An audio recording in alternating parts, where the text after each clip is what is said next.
Hello guys, welcome back to our channel. So, if your Aura frame is showing as offline, it can be frustrating because it stops syncing photos and updating content, making the frame feel stuck or outdated.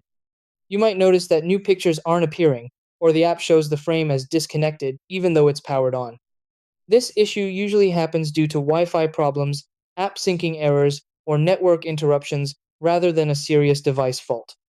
Since Aura frames rely completely on an internet connection to function properly, even a small disruption can cause them to go offline. When everything is properly connected again, your frame should start working normally.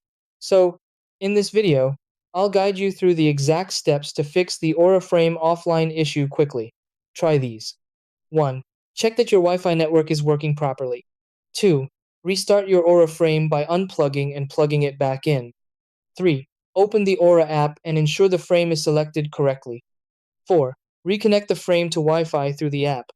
5. Move the frame closer to the router for a stable signal. 6. Confirm the frame shows online and start syncing photos,